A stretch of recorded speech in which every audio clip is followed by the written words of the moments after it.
Փառք Աստծո այս հնարավորության համար, ասենք սրտանց փառք Հիսուսին,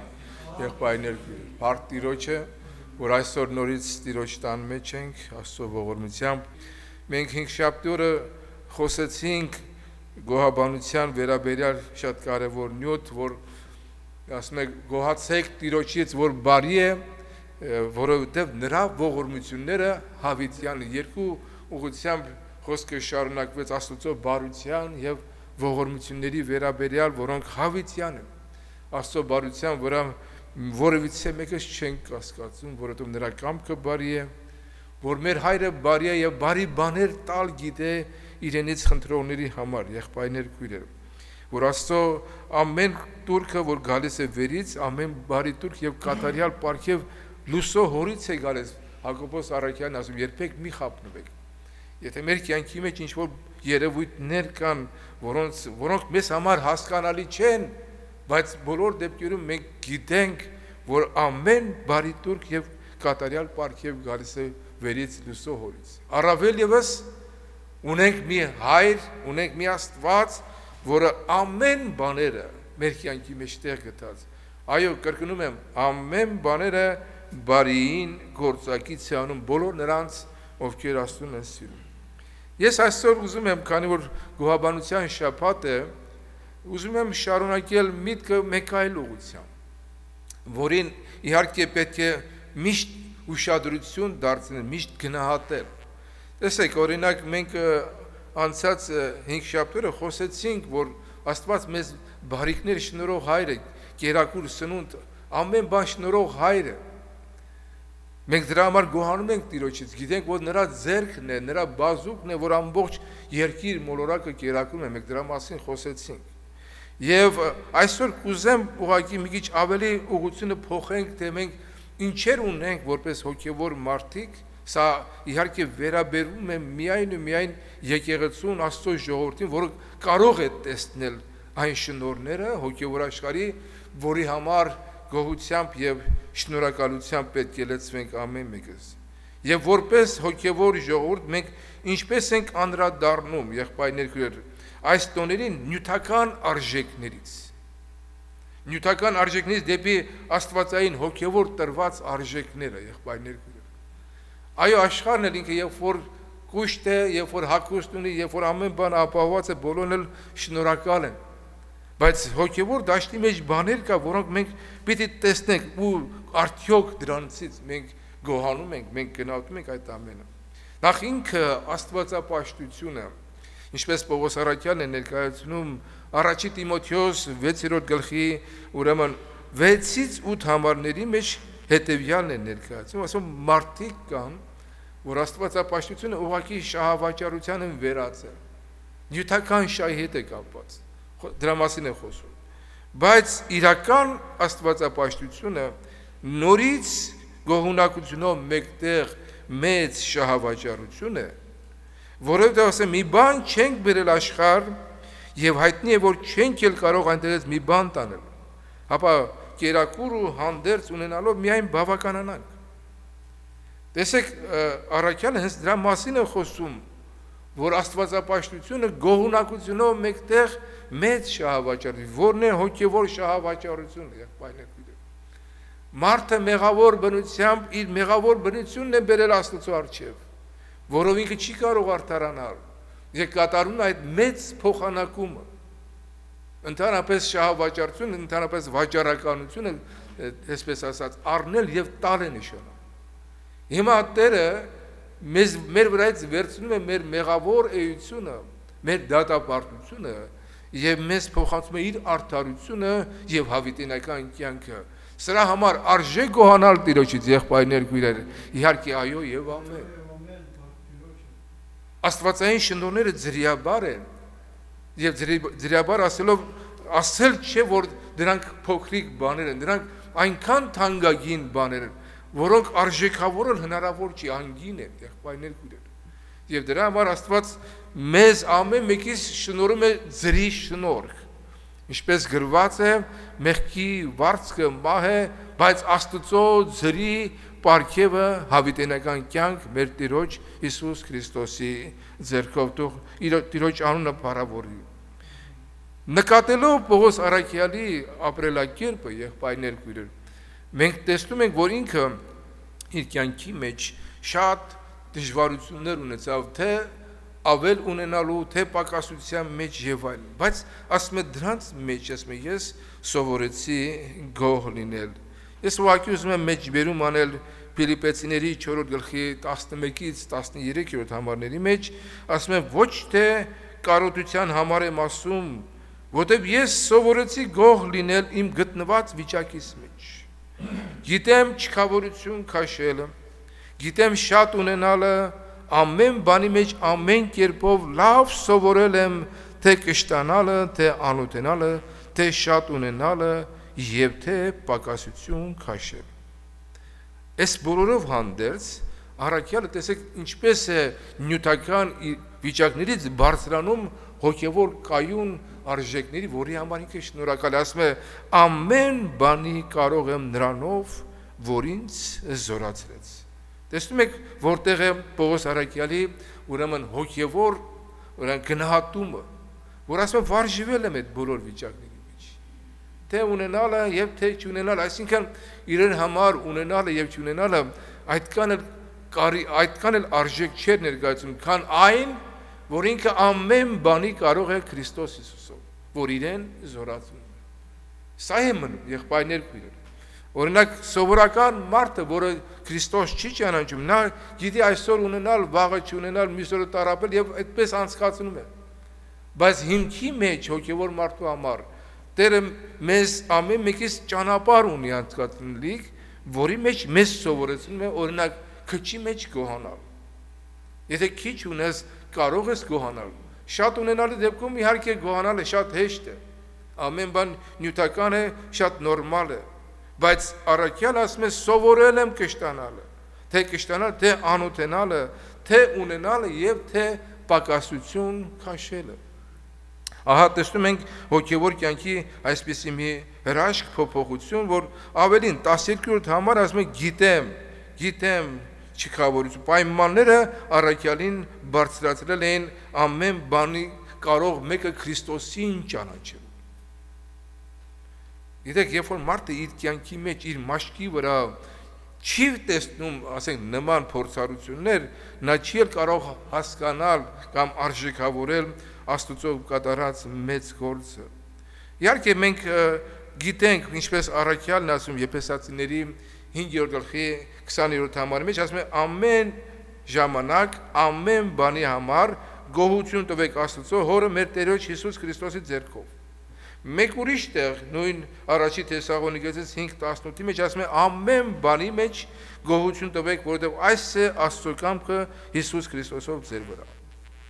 Եվ հիմա ուզում եմ ամեն բան ասածը մի քիչ ավելի փակագծեր բացել, եղբայրներ քույրեր։ Եվ շատ պարզ սահմանմամբ։ Ասում եմ ամեն բան ասածի մեջ արդյոք մենք շեշտադրությամբ տեսնում ենք հոգևոր բաները։ Հասկանում եք, հոգևոր բաները, որոնք մեր կյանքի մեջ կան, արդյոք մենք հեթանոսների նման միայն նյութական արժեքների վրա ենք կախված, թե իրապես ամեն բաների մեջ մենք տեսնում ենք նաև աստվածային գերազանց շնորհքը, նրա արժեքները։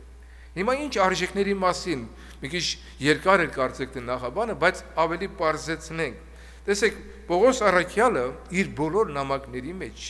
գոհությամբ է սկսում։ Ասում է գոհանում ենք Տիրոջից։ Ինչի համար։ Օրինակ առաջի բանը, որ ես նկատել եմ իր թղթերի մեջ, դա Աստծո ժողովրդի հավատքի համար է գոհանում։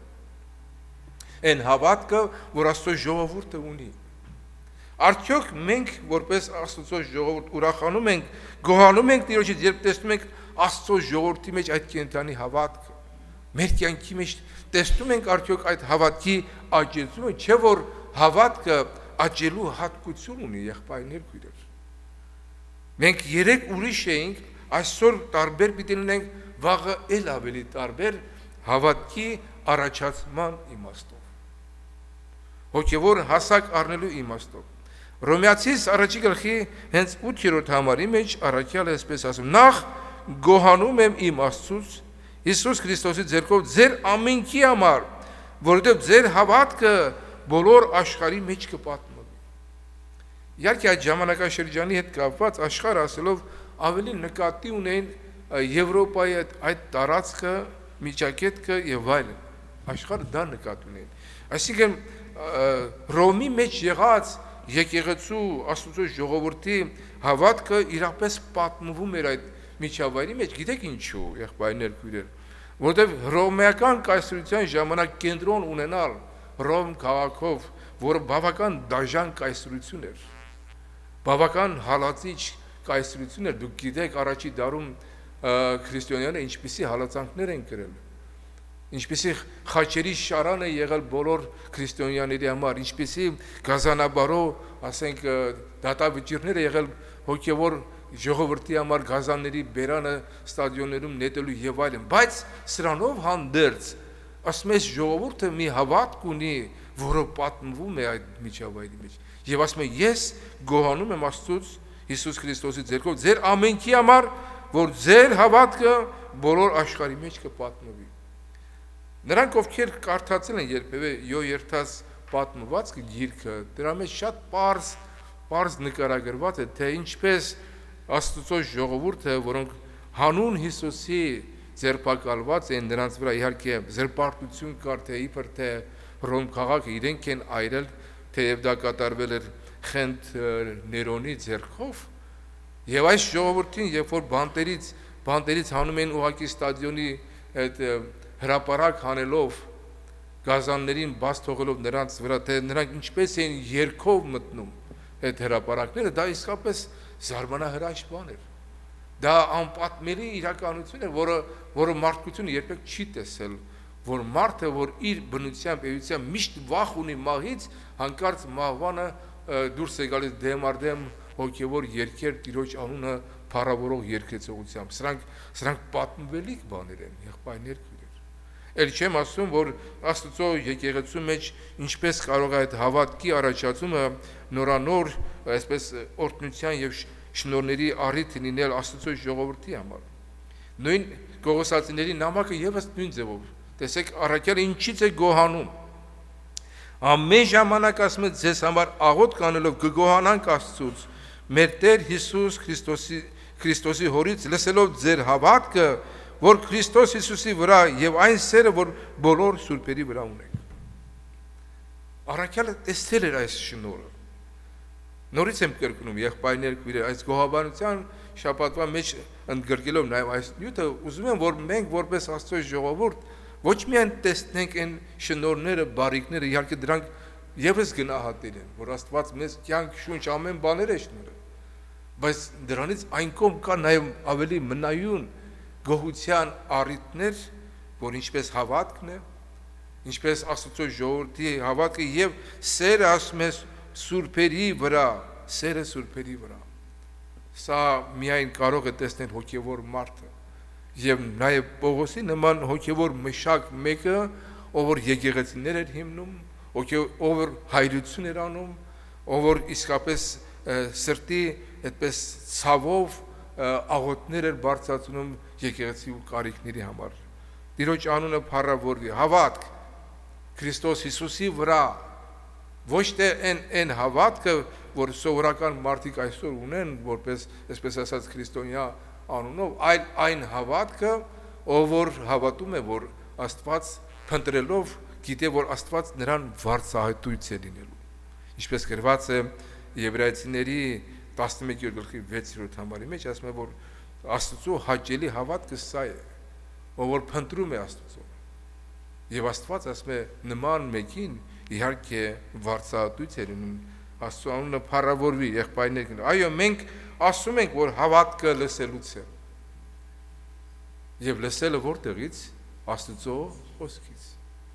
Հավատքը լսելուց եւ լսելը Աստծո խոսքից։ Հիմա եղբայրներ, քույրեր, լսող մեկը, ով որ պիտի լսի, ասենք, Աստծո խոսք, պիտի հավատա, որ դա Աստծո խոսք է եւ ոչ թե մարդկային խոսք։ Եվ սա եւս եղբայրներ գոհության առիթ է, որովհետեւ մենք շատերին ենք խոսում Աստծո խոսք։ Շատերն են այսօր լսում Աստծո խոսք, բայց այդպես էլ այդ խոսքը հավատքի չի վերածվում։ Չի վերածվում։ Եվ Պողոս առաքյալը Թեսաղոնիկեցիներին այս խոսքի իմաստով հետևյալն ասում, ասեն սրա համար մենք էլ անդադար կգոհանանք Աստծուց, որ մեզանից Աստծո խոսքը լսելով ընդունեցիք ոչ թե իբրև մարդկային խոսք, հապա ինչպես ճշմարիտ է, որպես Աստծո խոսք, որ նաև կներգործե ձեր մեջ, որին դուք կհավատաք։ Այսինքն, եղբայրներ, քույրեր, այն շնորհը, որ այսօր տրված է Աստծո ժողովրդին, որ մեր մեջ եկել է երկնքից եկած կենդանի հավատ, նույն Աստծո խոսքի միջոցով, դա ևս գոհության առիթ է։ Այսօր գիտեք, այնքան պարզ է կոնտրաստը, տարբերությունը, երբ որ մարդկանց, ասենք, խոսում ես Աստծո խոսք, տեսնում ես մարդիկ ինչպես են արհամարում, կամ ինչպես են սովորական խոսք ասելով վրայից անցնում եւ դու ես զարմանում։ Ասում ես, չէ՞ որ այս խոսքը իմ կյանքի մեջ մեծ գործ է արել, իմ կյանքն է փոխել, իմ կյանքի մեջ մեծ հեղաշրջում ար, ինչպես է որ մարդիկ այսօր այդ նույն խոսքը լսում են եւ արհամարում եւ անցնում են։ Մենք իհարկե դրա համար ցավում ենք, բայց մյուս կողմից եղբայրներ, քույրեր, գնահատելով Աստծո գերազանց շնորհքը, մենք նաև գոհանում ենք, որ այդ խոսքը մեր սրտի մեջ տեղ է գտել, եղբայրներ, քույրեր, որ մենք այն խոսքը, որ լսեցինք որևէ եղբոր կամ քրոջ միջոցով, դա մեր սրտերի մեջ ընդունվեց ոչ թե որպես մարդկային խոսք, ապա ինչպես ճշմարիտ է, որպես Աստծո կենդանի խոսք։ Այն խոսքը, որ կարող է, ասում են, երկսայրի սուրի նման է, որ կարող է ներթափանցել մեր ամբողջ ներաշխարը, ոգին շունչը իրարից զանազանելով, ներսի խորհուրդները բացահայտելու, ծածուկ խորհուրդները բացահայտելու, եւ այդ խոսքի միջոցով մեր մեջ բացահայտվեց այնպիսի խորհուրդներ, որոնք որևիցե մեկը դրանից տեղյակ չէր։ Եվ մենք հասկացանք, որ այդ նույն խոսքը կարող է գալ մեր կյանքի մեջ, ոչ միայն մեր կյանքը փոխել, ապա մենք հասկացանք, որ գալու է հաշվետվության օր, երբ որ նրա առջև մենք պիտի կայնենք, որովհետև նրա առջև ծածուկ բան պիտի չինի, ապա ամեն բան բաց ու հայտնի պիտի լինի։ Եղբայրներ, քույրեր, այսօր մենք նույնիսկ պատրաստի խոսքն ենք փոխանցում մարդկան իր մեկնությունով, իր բացատրությունով, բայց նորից մարդկային սրտերը քարացած են, չեն շարժվում, որովհետև հավատքն է պակասած։ Տիրոջ անունը փառավոր, միշտ կա սրա հակառակ կողմը։ Օրինակ Պողոս առաքյալը մյուս կողմից նույն գաղատացիներին ուղղված նամակի մեջ զարմանք եւ այսպես կարելի ասել հուսահատություն է հայտնում, ասում է զարմանում եմ, որ շուտով ասում է դուք լքում եք այն մեկը, որ Քրիստոսի շնորհքին ձեզ կանչեց եւ գդառնաք ուրիշ ավետարանի։ Տեսեք, մարդը մինչ Աստծո խոսքի շնորհի տակ է, նրանով լուսավորված է, դա շատ օրհնյալ է եւ ապահով է։ Բայց կա նաեւ դժվարին վիճակ, երբ որ մարդը ժամանակի ընթացքի մեջ կամաց Աստծո շնորհքից պակասելով դառնում է ուրիշ ավետարան, ասում մինչ ուրիշ ավետարան չկա, բայց կան ոմանք, որոնք ձեզ կխորովացնեն եւ կուզեն Քրիստոսի ավետարանը խանգարել։ Դրա համար առաքյալը նորից ներկայացնում, ասում է, եթե նույնիսկ հրեշտակ կա, կամ մենք գանք եւ ուրիշ ավետարան ձեզ կարոզենք, այդպիսի մեկը ուղղակի նզովյալ է Աստծո առջև։ Որովհետեւ ասում է, ծանոթանում եմ ձեզ եղբայրներ, որ այն ավետարանը, որ ինձանից քարոզվեց, դա մարդկային բան չէ։ Նորից առաքյալը մեկնում է նույն իմաստը, որ իրենց բերանից ելած խոսքը դա մարդու խոսք չէ, որ արամարվի կամ մոռացվի կամ վերջապես համեմատվի մեկ ուրիշ, այսպես ասած, կեղծ ավետարանների հետ։ Երբ որ մեր կյանքի մեջ ավետարանը եկավ, մի հատ վերհիշենք, եղբայրներ, մենք այսպես բացատրություն չունենք մանրամասը մեկնելու, թե ավետարանը ինչպես անդրադարձավ մեր կյանքի մեջ։ Բայց տեսնում ենք, որ այդ նույն խոսքը մեր կյանքի մեջ ներգործող զորությամբ օրե-օր բաներ էր փոխում։ Մենք ավելի ենք այսպես կարճում ավետարանի ճշմարտությունների վրա։ Ավելին ասեմ, եղբայրներ, քույրեր, մեր ուշադրությունը Աստծո խոսքի նկատմամբ։ Երբ որ մի եղբայր Աստծո խոսք պիտի քարոզեր, որքան ուշադրությամբ փորձում ենք Աստծո խոսքից մեր բաժինը վերցնել։ Բայց մի բան կա, որ հոգևոր կյանքի մեջ իհարկե դա իրենից վտանգ է ներկայացնում, որ ժամանակի ընթացքի մեջ մարդու զգայարանները կամաց, ասենք տարբեր ձայներից, ասենք վնասված լինելով, սկսում է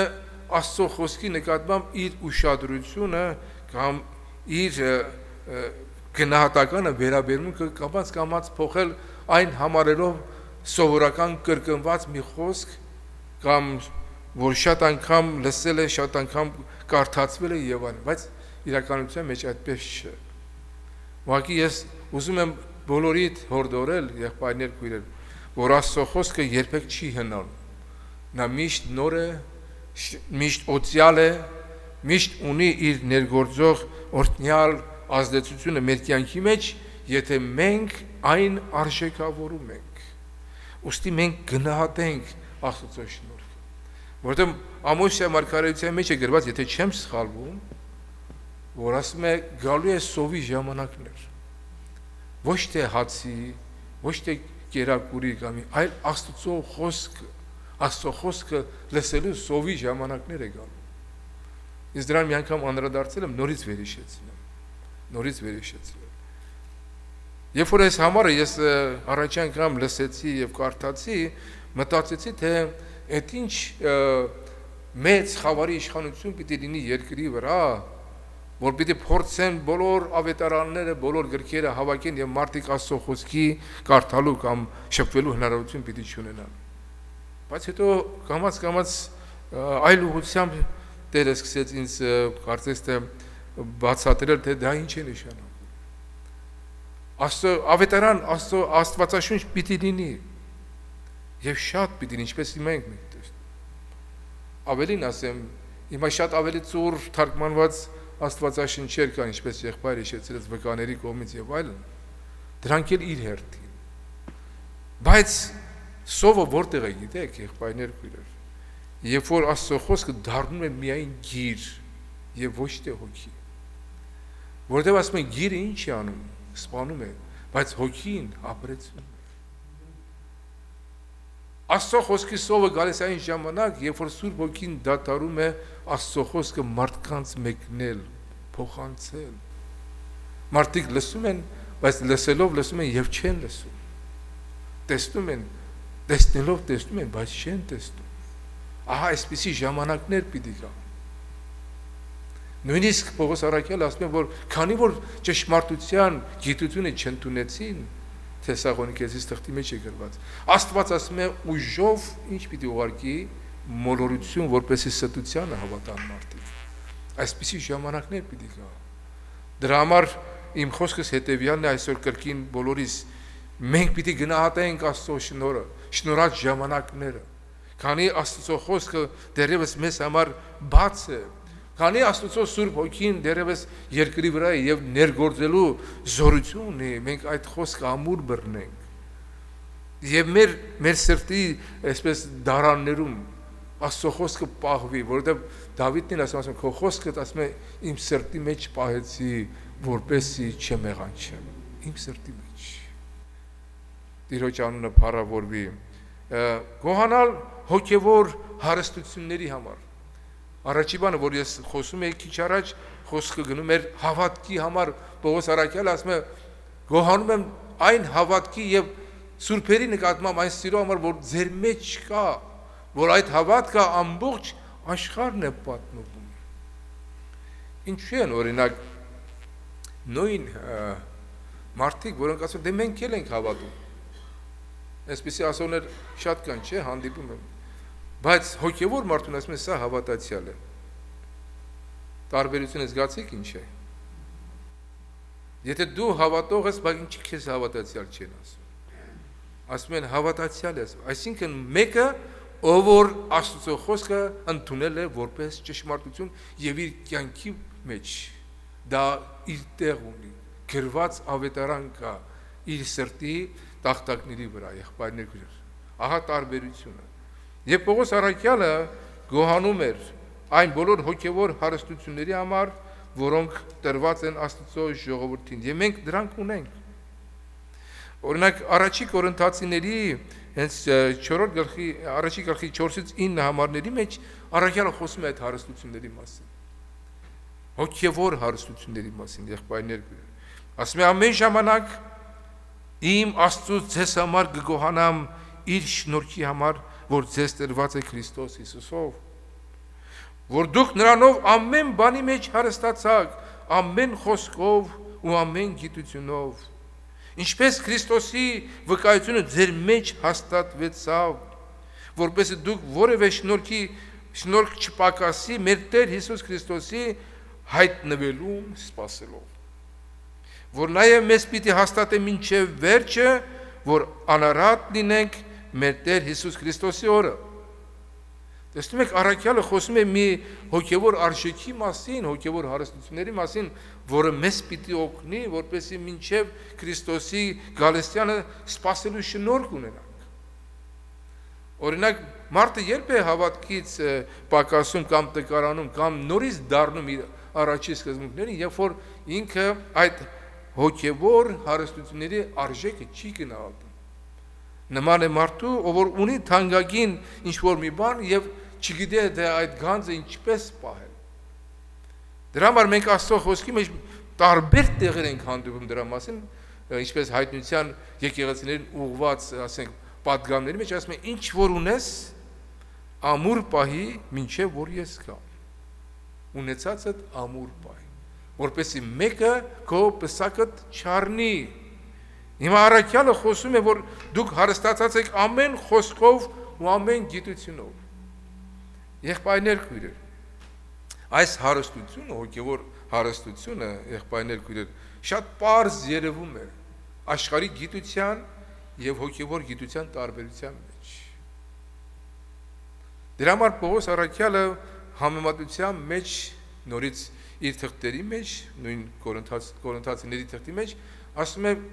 դուք կտեսնեք ձեր կոչումը, եղբայրներ, որ Աստված այս աշխարհի ասում է հիմարներ ընտրեց, որպեսզի իմաստուններին ինչ անի, ամոթով անի։ Այս աշխարհի տկարները ընտրեց, որպեսզի բան կարծողները նորից ամոթով անի։ Որովհետև մեր զորությունը իհարկե Տիրոջից է, եղբայրներ քույրեր, փառք Տիրոջը։ Ես շարունակում եմ այս միտքը, Եփեսացին, ուրեմն 2-րդ Կորինթացիների 8-րդ գլխի 7-ից 9 համարներ։ Ես նորից այդ մտքին անդրադառնամ, հարստությունը մեզ որտեղից է գալիս։ Առաքյալը ասում է, որ դուք հարստացած եք Քրիստոսի աղքատանալով։ Այսեն փոխանակումն է աստվածապաշտության շահավաճառությունն է, որի մասին առաքյալը խոսում է, ասում է հետևյալը, ասում է, քանզի դուք գիտեք մեր Տեր Հիսուս Քրիստոսի շնորհքը։ Սա կարդում եմ 2-րդ Կորինթացիների 8-րդ գլխի 9-րդ համարից։ Գիտեք մեր Տեր Հիսուս Քրիստոսի շնորհքը, թե ինքը ձեզ համար աղքատ եղավ, նա որ հարուստ էր, որպեսզի դուք նրա աղքատանալով հարստանաք։ Մեկ ուրիշ խոսքով առաքյալը ասում է, որ նա մեզ համար մեղք համարվեց, որպեսզի մենք նրա միջոցով Աստծո արդարներ լինենք։ Տեսեք, ինչ մեծ փոխանակում է կատարվում։ Ինչպիսի աստվածային շնորհ, ինչպիսի աստվածային սեր անսահման, եղբայրներ։ Մենք սրա համար չգոհանանք Տիրոջից, եղբայրներ։ Մինչ մենք մեր մեղքի ծանրության տակ ենք եւ Աստված իր որդին մեզ համար աշխարհ գրկելով այսպիսի մեծ փոխանակում է առաջարկում։ Դրա համար Պողոս առաքյալը ասում է, մեր սիրտը լայնացած է, աղաչում ենք Քրիստոսի կողմանը, որ դուք հաշտվեք Աստծո հետ, որովհետև Աստված նրան, որ մեղք չգիտեր, մեզ համար մեղավոր համարեց, որպեսզի մենք Աստծո արդարները լինենք։ Դառնալով նորից այս մեծ հարստության խորհրդի վերաբերյալ, եղբայրներ քույրեր, Պողոս առաքյալը այս հարստությունը նկատի ուներ հետևյալ իմաստով։ Նույն 2-րդ Կորինթացիների 6-րդ գլխի 10-րդ համարն եմ ընթերցում, ասում է. դուք ասում եք, մենք տրտմածների պես ենք ու միշտ ուրախ ենք,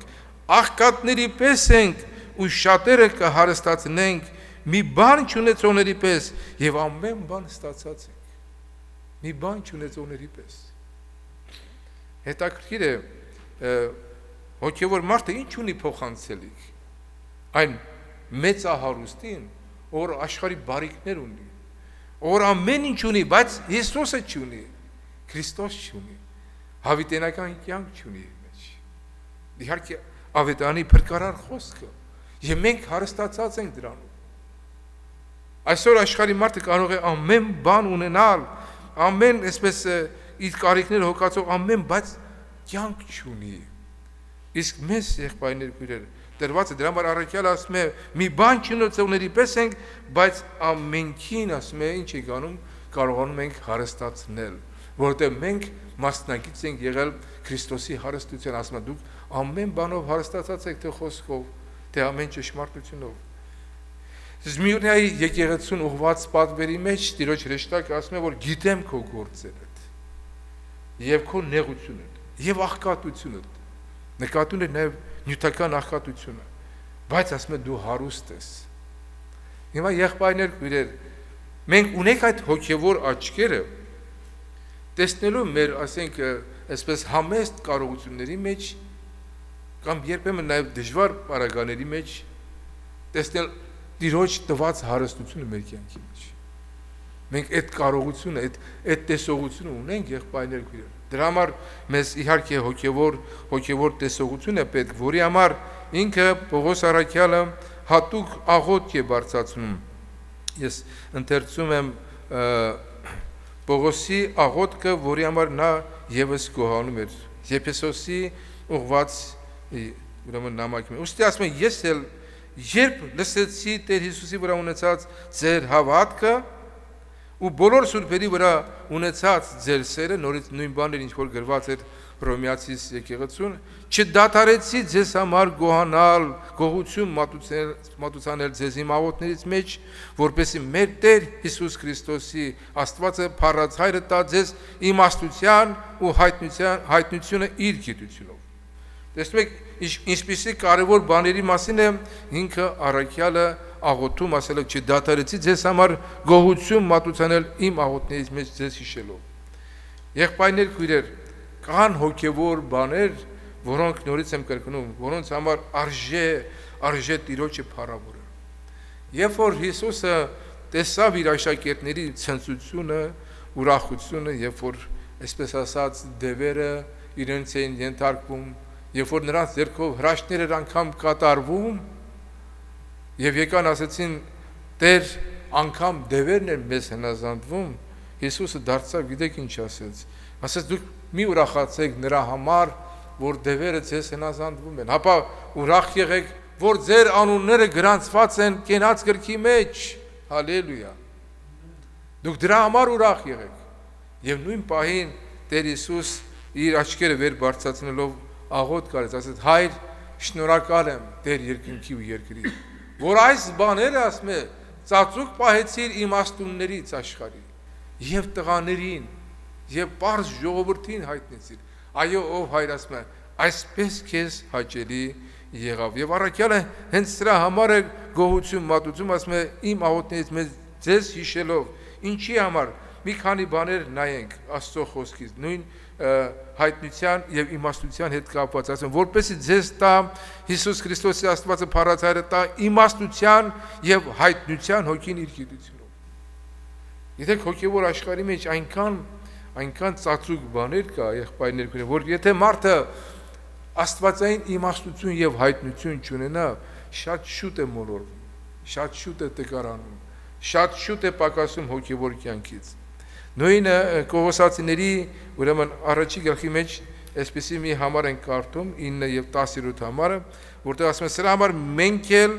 այն օրից երբ լսեցինք չենք դադարում ձեզ համար աղոթելուց եւ խնդրանք մատուցել, որպեսզի կատարյալ լինեք նրա կամքի գիտությունով, լեցվեք իմաստությունով եւ հոգեվոր հանճարով։ Գիտեք հոգեվոր հանճարը ո՞րն է։ Օրինակ Հռոմեացիս գրքի մեջ կարդում ենք, ասում է ուրեմն չարությունից ասում է ետ քաշվելը դա ինչ է, հանճար է ուղղակի։ Այսօր աշխարհի մեջ հանճար ասած հասկացողությունը օգտագործվում է տարբեր կերպով։ Երբ որ մարդը վերից ունի օրինակ տարբեր շնորհներ, ասում են այս մարդը հանճար է, հանճար մարդ է։ այս շնորհը ունի, կոմպոզիտոր է, նկարիչ է, բանաստեղծ է, ինչ որ կուզեք, գիտնական է, բժիշկ է, բայց դրանից այն կողմ, եղբայրներ քույրեր, շատ ավելի մեծ հանճար կա, երբ որ մարդուն հայտնված է հոգևոր խորհուրդներ, հոգևոր ճշմարտություններ,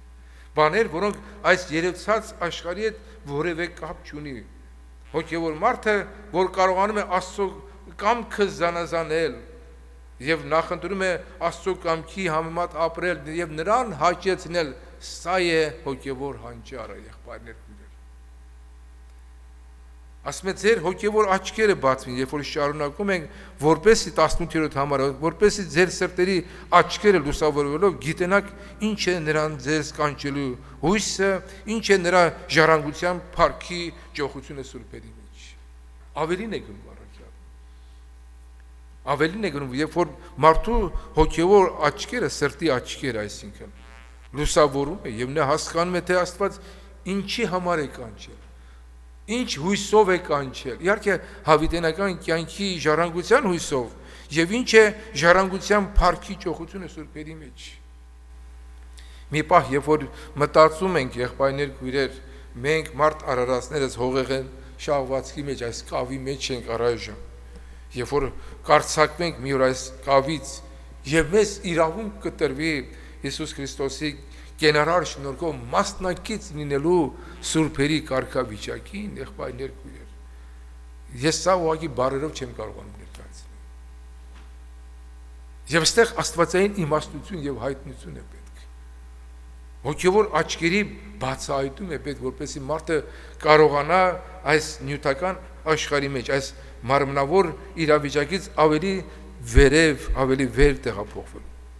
Եվ Հովանու թղթերի մեջ այսպիսի համար ենք կարդում, Տեր Հիսուս ասում է. ես եմ աշխարհի լույսը։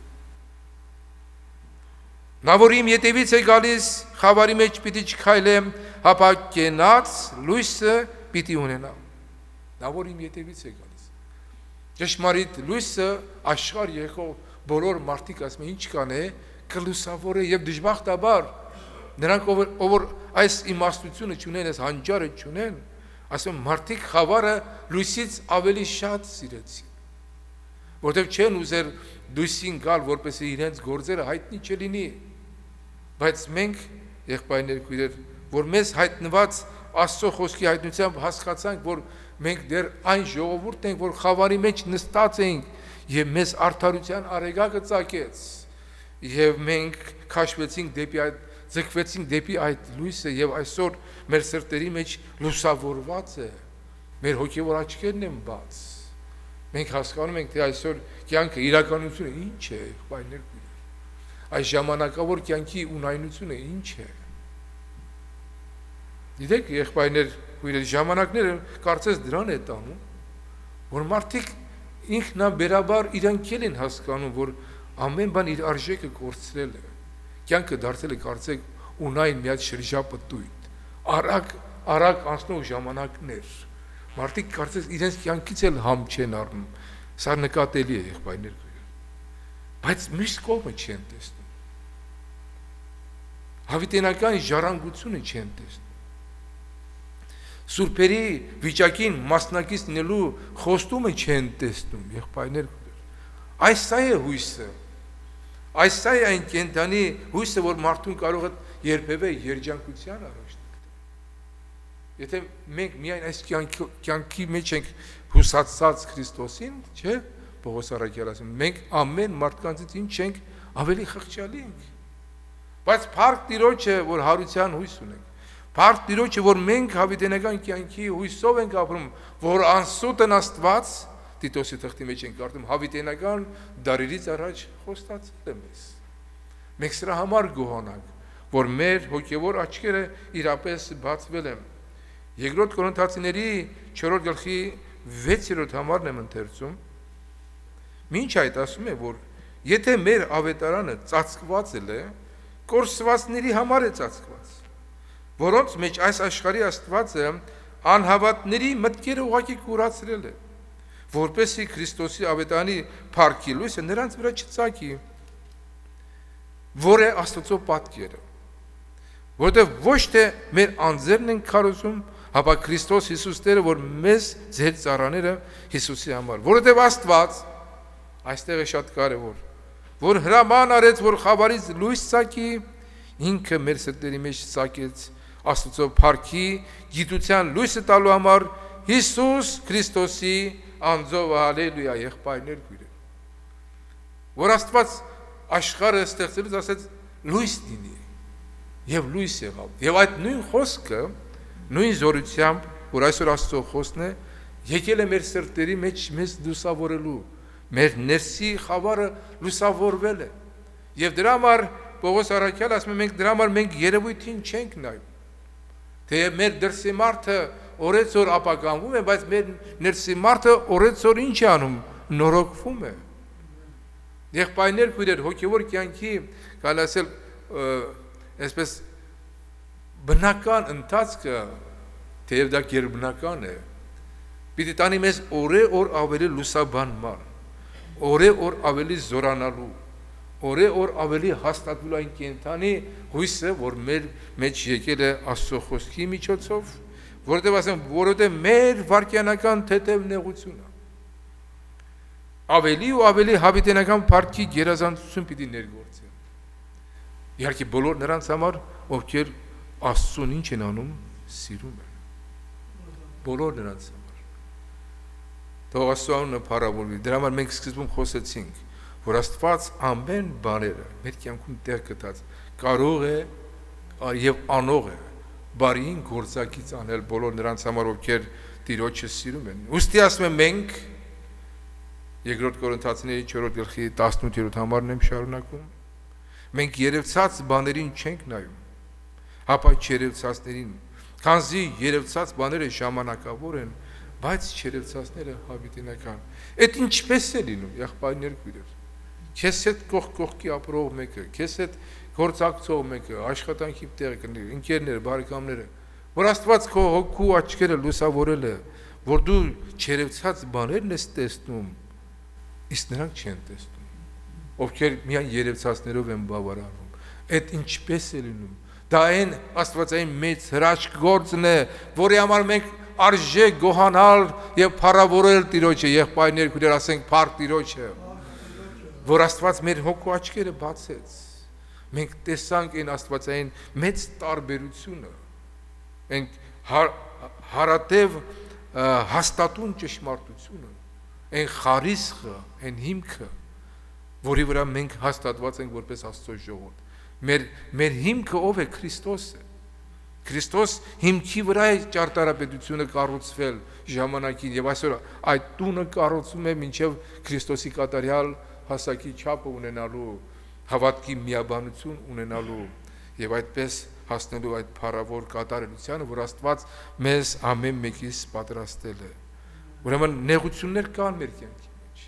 կլինեն դժվարություններ, բայց դրանք ավելի ներգործում են մեր մեջ հավիտենական փառքի գերազանցություն։ Ինչ ասել է սա, մեր ներսի մարդն է պատրաստվում երկնքի։ Մենք ավելի քրիստոսանման ենք դառնում, մենք սրա մասին շատ ենք խոսել։ Ու մեր կյանքում տեղ գտած այդ բոլոր դժվարությունների մեջ իհարկե Տերը կարող է այդ բոլորը օգտագործել բարիին գործակից անելու։ Դառնալով Եփեսացիների առաջի գլխի, ուրեմն այդ սերտողությանը 19-րդ համարն եմ ընթերցում, ասում է, եւ ինչ է իր զորության գերազանց մեծությունը հավատացյալներից մեջ, որ կարող զորությանը գործադրությունով, որ Քրիստոսի վրա ի գործ դրեց, երբ նրան մեռելներից հարությանից եւ նստեցրեց իր աջ կողմը երկնքի մեջ։ Տեսեք, մի քանի հարցերի է առաքյալը դառնում, ասում է, ինչ է նրա կանչելու հույսը, ինչ է նրա ժառանգության փառքի ճոխությունը սուրբերի մեջ, ավելին է առաջ գնում, ասում է, ինչ է զորության գերազանց մեծությունը հավատացյալներից մեջ։ Այսինքն Պողոս առաքյալը, որ սկզբում խոսեցինք դրա մասին, ասում է, ամեն բանի կարող եմ ինձ զորացնող Քրիստոսին, խոսում է հենց այս զորության մասին։ Եվ գիտեք դա որ զորություն է, որ կարող եղավ Քրիստոսին ինչ անել, մեռելներից հարություն տալ։ Երբ որ այս համարի շուրջ մտածում ենք, եղբայրներ քույրեր, ես շատ եմ մտածել։ Այսինքն յուրաքանչյուր հավատացյալ ունի հնարավորություն այս աստվածային զորությանը մասնակից լինելու, կախյալ թե մենք իշկանով ենք բաց Տիրոջ առջև, իշկանով ենք մենք նվիրյալ, իշկանով ենք պատրաստ ընդունելու մեր սրտերի մեջ այդ աստվածային մեծ զորությունը, որ կարող էր անգամ Քրիստոսին ինչ անել մեռելներից հարություն տալ։ Եվ այսպես, երբ որ մտածում ես եղբայրներ քույրեր, շատ քչերին է հաջողվել հասնել ավելիին,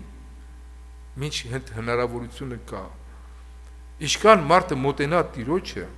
այնքան դեռևս հնարավորություն կա ավելի հաղորդ լինել աստվածային զորությանը։ Եթե անձիկ օրինակ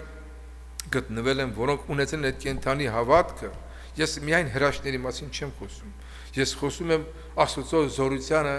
մասնակից լինելու կարգավիճակի մեջ, որ կարող էր խոսքով օրինակ մեռելներին հարություն տալ եւ շատ ուրիշ, ասենք, փաստեր, եղբայրներ քույրեր, մենք հասկանում ենք, որ մենք շատերս որպես հոգևոր անձիկ մեր կյանքի ընթացքի մեջ այն զորության, այդ կարողության հնարավորության ամենափոքրիկ տոկոսին ենք ընդամենը մասնակից լինում, մինչ ավելին կարելի է։ Դրա համար այստեղ արդեն բնական հարց է առաջանում, ինչպես կարող է մարդը օրինակ ընկնել այսպես լճացած վիճակի մեջ, կամ ձանձրանա, կամ հոգնի հոգևոր կյանք ապրելուց, միայն հավատքի պակասության պատճառով։ Եթե քո հավատքը բարձր է, դու ավելիին կարող ես հասնել, ավելիին։ Ապացուցված է օրինակ սովորական կենսաբանական իմաստով, որ մարդու ուղեղը մոտավորապես 300 մի քանի գրամ ինչ որ մի կառույց է, որը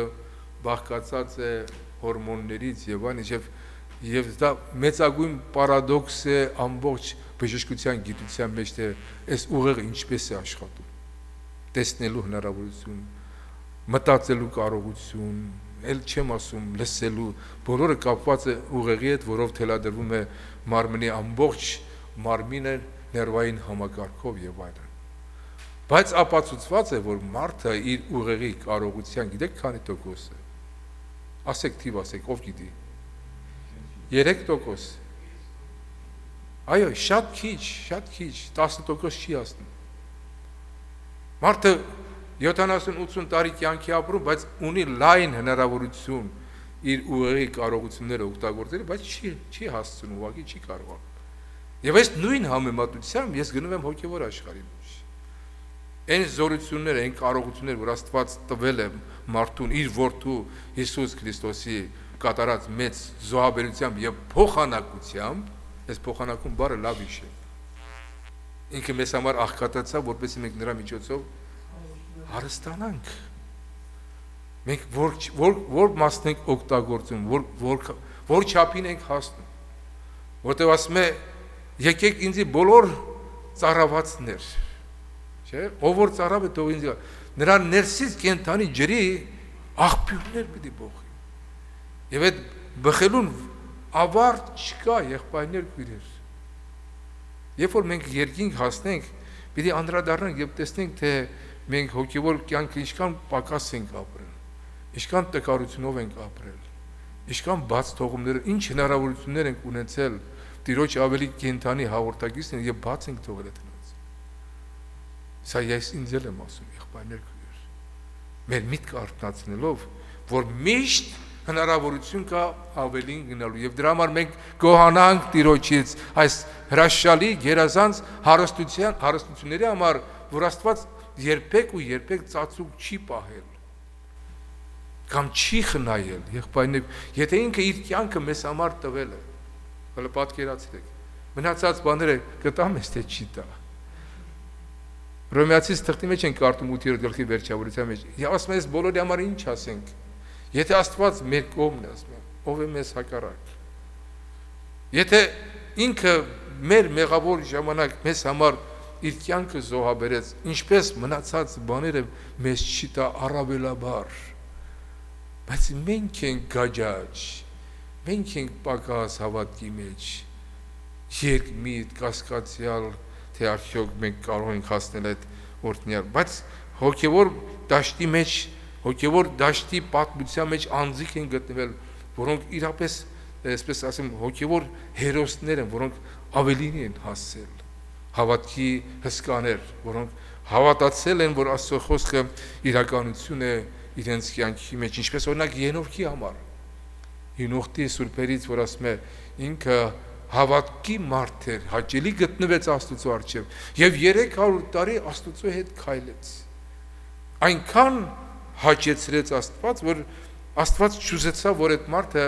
երկրի վրա անգամ մահ արձանագրի եւ իրեն տարավ ուղղակի այդպես։ Ինչպես Եղիային տարավ։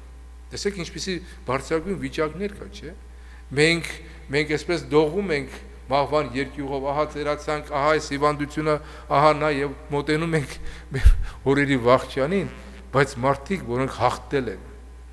մահվանն են հաղթել եւ ողջ երկինք են հափշտակվել։ Իմիջիալից ասեմ, վերջի սերունդի ժողովուրդը եկեղեցին հենց դրան է պատրաստում, որոնք պիտի հափշտակվեն մեկ աչք բացելու եւ բանալու մեջ եւ այլևս մահ պիտի չճաշակեն, այսպեսի սերունդ կա։ Ջանանք դրան հասնելու։ Տերը թողորտի իր ժամանակները ինքը գիտե, իր գալուստը, իր հրեշտակապետի փողի հնչվելու ժամանակ իրեն է միայն հայտնի, եղբայրներ իրար։ Մեզ ընդամենը մնում է, որ մենք պատրաստ լինենք Աստծո անունը փառավորվի։ Կողոսացիների երկրորդ գլխից այս զորության հետ կապված մի համար եւս ընթերցենք։ Կողոսացիների ուրեմն երկրորդ գլխի 9-ից 10 համարներն եմ ուզում ընթերցել։ Տեսեք, մինչև որտեղ է մեր զորության առավելությունը Քրիստոսի մեջ, որովհետև ասում եմ մարմնապես նրա մեջ կբնակվի աստվածության բոլոր լեցությունը, Քրիստոսի մասին է խոսքը։ Եվ դուք էլ նրանով լեցված եք, որ գլուխն է բոլոր իշխանության ու պետության։ Դուք ասում եք նրանով լեցված եք, ոչ թե նոր պիտի լեցվենք,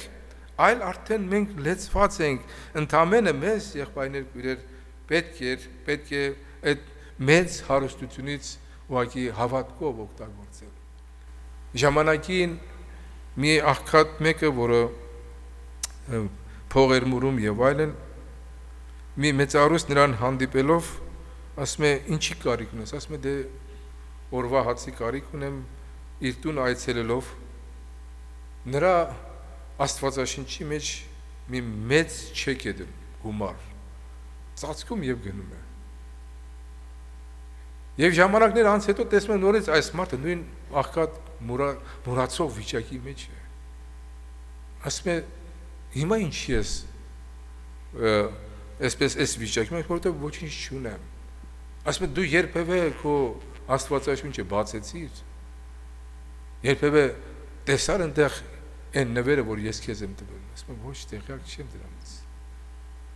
Պարզվում է, որ բավականին մեծ գումար էր դրել այդ մեծ արուստը, որ այդ մարդը իր օրվա կարիքները օգար։ Հիմա նույն ձևով, նույն խորհրդով Աստծո խոսքի մեջ, նրա գերազանց խոսքի մեջ թաքնված ճշմարտություններ կան, որոնք հայտնված են մեզ։ Երկինքի արքայությունը ասում են նման է մի դպիրի, ասում է, որ իր պահոցի մեջից հին եւ ինչ է անում նոր գանձեր է մեջտեղ բերում։ Ահա թե ինչու մենք կարիք ունենք միշտ կապ ունենալու Աստծո խոսքի հետ, որպեսզի այդ գանձարանը մեզանից երբեք թաքնված չնի, Տիրոջ անունը փառավորվի։ Եվ շարունակության մեջ վերջի համարն եմ ընթերցում Եփեսացիս առաջի գլխի 20-րդ համարից, ասում է որ Քրիստոսի վրա ի գործ երբ նրան մեռելներից հարուցանեց, նստեցրեց իր աջ կողմը երկնքի մեջ, ամեն իշխանություն ու պետություն ու զորության եւ տերության վրա եւ ամեն անունի վրա, որ կտրվի ոչ թե միայն այս աշխարհի մեջ, հապա գալիքի մեջ, եւ ամեն բան նրա ոտքերի տակ հնազանդեցրեց, որ նրան որպես եկեղեցի գլուխ դրեց բոլոր բաների վրա։ Եկեղեցին նրա մարմինն է, նրա լրումը, որ կլեցնե ամեն բանի մեջ։ Ուրեմն տեսնում ենք եղբայրներ քույրեր Աստծո շնորհը եկեղեցուն, որ մանավանդ ինքն է եկեղեցու գլուխը։ Հիսուս ինչեր սրա մասին խոսում, երբ որ մանավանդ նոր ուխտն էր հաստատում, երբ որ վերնատանը իր աշակերտների հետ նստած նոր ուխտն էր հաստատում, հացը վերցնելով առավ եւ գոհացավ եւ կտրեց եւ տվեց իր աշակերտներին, ասելով որ այս է իմ մարմինս, որ ձեզի համար կկտրվի։ Քանի անգամ որ այս հաց ուտեք, իմ մահը պատմեք։ Մենք հաղորդության ժամանակ սա շատ ենք օգտագործում։ Ուղղակի ամեն մեկս ինքներս մեզ վերանայելով, բայց այսօրվա այս խոսքի, այս նյութի լույսի տակ մենք մի բան ենք հասկանում, որ ամեն անգամ երբ որ մենք հիշում ենք իր մահը, հիշենք նաև իր փառավոր հարությունը, որ դա նպատակային եղավ, ոչ միայն մեզ մեղավոր դիրքից բարձրացնելու, հապա նաև այս բոլոր շնորհներին մասնակից դարձնելու, մեր հոգու աչքերը լուսավորելու, աստվածային զորությանը հաղորդ դնելու այդ հնարավորության դռները մեր առջև բացելու, եղբայրներ քույրեր։ Իսկ շատերս այն նույն աղքատի կարգավիճակով պատտվում ենք նորից կարիքավոր վիճակի մեջ, նորից այսպես կարելի ասել անկարող վիճակների մեջ, մինչ առաքյալ ասում է ամեն բանի կարող եմ ինձ զորացնող Քրիստոսով։ Տիրոջ անունը փառավորվի։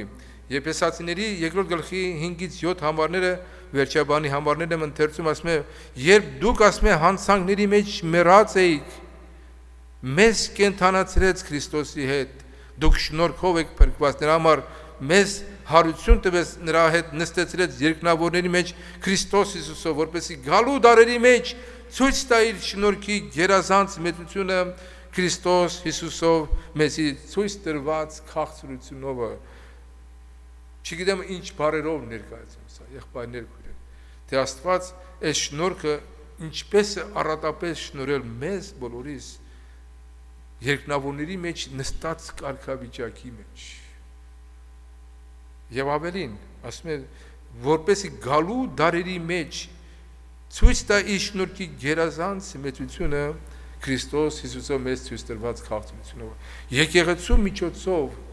երկնքում գտնվող պետություններին եւ իշխանություններին պիտի հայտնի լինի Աստծո շնորհքի մեծությունը։ Իսկ մենք, եղբայրներ քույրեր, մենք այդ նույն շնորհքին հաղորդ լինելով դերևս շատ բաներից տեղյակ չենք։ Եվ զարմանքը երկնքի մեջ հիացմունք ասեմ, գիտեք ինչպեսի մեծ պիտի լինի, թե Աստված ինչպեսի աստվածային գերազանց շնորհք է ցուցաբերել մեզ, մինչ մենք երկրավոր տառապանքի շրջան ենք ապրել, մեղքի պատերազմի շրջան ենք ապրել, երբեմն ընկել ենք, երբեմն սայթակել ենք, երբեմն ընկել ենք շփոթության կամ անգամ նույնիսկ մոլորության մեջ։ Պողոս առաքյալը ամփոփելով այս ամենը Կողոսացիների հենց առաջի գլխի մեջ ասում է գոհանալով Հոր Աստծուց, որ մեզ լույսի մեջ բնակվող սուրբերի վիճակին մասնակից լինելու է արժանացրել,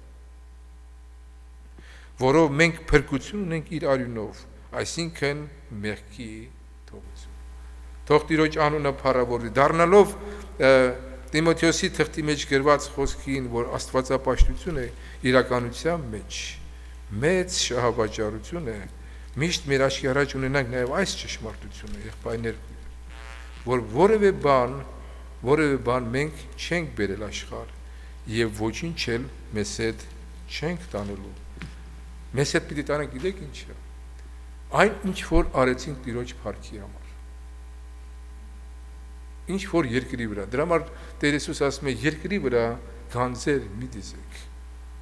երկնքում գանձեր դիզեք, որտեղ ոչ գողը կապականի, ոչ ցեցը կապականի, ոչ գողը պատը կծակի եւ կանցնի, ասում է։ Եվ տեսեք ինչ է ասում, առաքյալ ասում է, սակայն ասում է աստվածապաշտությունը գողությունով մեկտեղ մեծ շահավաճառություն, որտեղ մի բան չբերեցինք աշխարհ եւ հայտնի է, որ չենք էլ կարող այնտեղից մի բան տանել։ Թող Աստծո անունը փառավորվի։ Այսօր աշխարհի մարդիկ են անգամ երբեմն այս բառը օգտագործում, ասում են այսօր կանք, չէ, ասում են վաղը չկանք, բայց մենք գիտենք, որ մեր լինելը շարունակվելու է Տիրոջ արքայության մեջ։ Թող Աստծո անունը փառավորվի, կանգնենք երկու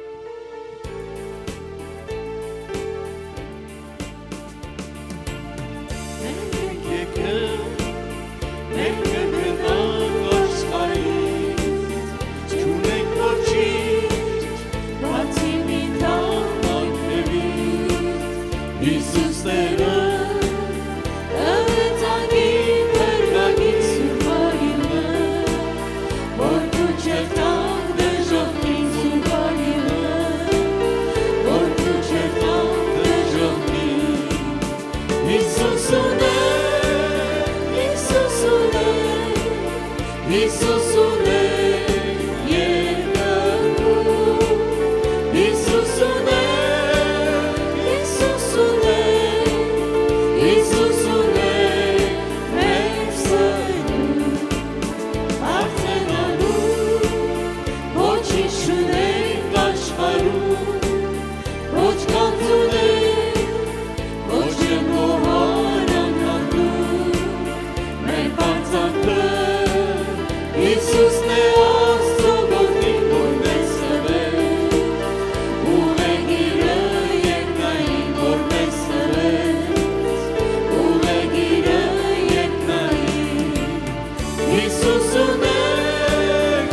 Iisuse